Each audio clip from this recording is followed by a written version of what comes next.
Très chers compatriotes, notre pays est attaqué.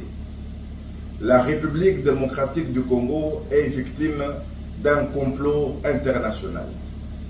Les complices du Rwanda, ceux qui se cachent derrière le Rwanda, essayent d'assiéger, d'asphyxier notre État pour empêcher que le chef de l'État, Félix Antoine Tshisekedi, commandant suprême, exerce convenablement ses fonctions, puisque lui, il a l'amour, le patriotisme et la détermination de libérer notre pays du joug des pilleurs et de la complicité rwandaise soutenue par certaines multinationales.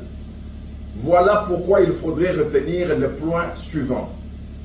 Le M23 est une coquille vide, constituée essentiellement des traîtres de la République et qui auront la conscience chargée et la culpabilité des morts qu'ils ont causées à l'est du pays jusque dans leur tombe. Deuxièmement, le Rwanda est un petit pays qui ne peut en aucun moment et en aucune circonstance tenir tête à notre pays.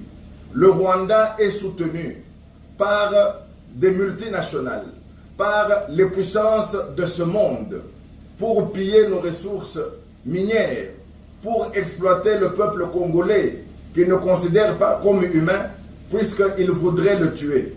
Voilà pourquoi il faut soutenir la vision du chef de l'État, la position du chef de l'État, surtout sa stratégie et sa vision, qui consiste en ceci.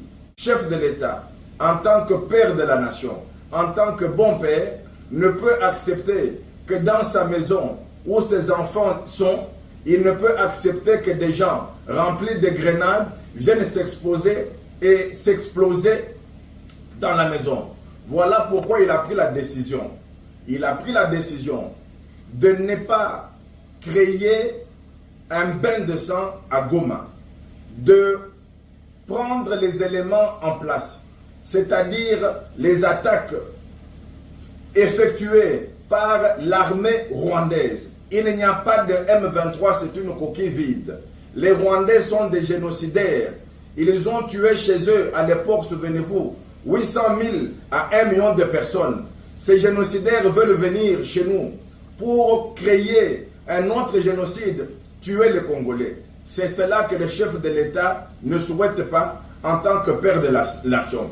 Il a préféré épargner les vies congolaises face aux criminels et ceux qui ne considèrent pas le sang et qui ont voulu tuer les Congolais. Et ça, c'est une très bonne attitude qu'il faudrait encourager, puisque le chef de l'État a l'amour et ne voudrait pas que le sang congolais coule dans la manière que le Rwandais voudrait, c'est-à-dire un bain de sang. Le chef de l'État, avec les arguments d'aujourd'hui, il est encore beaucoup plus fort et peut faire condamner le Rwanda auprès du Conseil de sécurité des Nations Unies et de la communauté internationale. Le président rwandais, responsable de tous les crimes qui se font au Congo, finira à la haie. Il ira à la haie pour crimes contre l'humanité. En d'autres termes, la stratégie de la République démocratique du Congo est celle d'épargner les vies, de faire condamner le Rwanda. Mais lorsqu'on dit négociation, il s'agit de quoi? Il s'agit de rencontrer le président rwandais en face pour que le président de la République démocratique du Congo, son Excellence Félix Tshisekedi, lui dise que sa place n'est pas au Congo, la place de son armée n'est pas au Congo, et obtenir de la communauté internationale et du Conseil de sécurité le retrait pur et simple et sans autre forme de procès des troupes rwandaises qui ont assiégé Goma.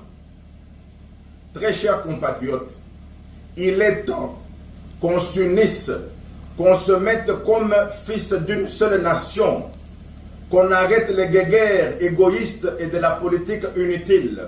Rassemblons-nous derrière le commandant suprême des FARDC. Soutenons nos FARDC avec des prières, avec les recrutements et combattons l'ennemi. Le Congo vaincra, le Congo vaincra. Et autrement, il est encore utile, plus que jamais aujourd'hui, de procéder au changement de la Constitution, puisque Cette constitution nous a mis dans l'esclavage des Rwandais avec des accords qui avaient été signés au détriment du peuple congolais et qui n'ont jamais considéré l'intérêt de la nation. Si le chef de l'État, Antoine Félix Tshisekedi, son excellence, est combattu, c'est parce qu'il a fait de la question de la libération du Congo sa priorité et il est déterminé à ce que le Congolais vive libre, en paix, dans un Congo uni, prospère et plus jamais fort, pour que nous soyons fiers d'un chef de l'État qui nous défend, qui ne nous trahira jamais. Que vive la République, tenez bon, la République démocratique du Congo vaincra. Je vous remercie.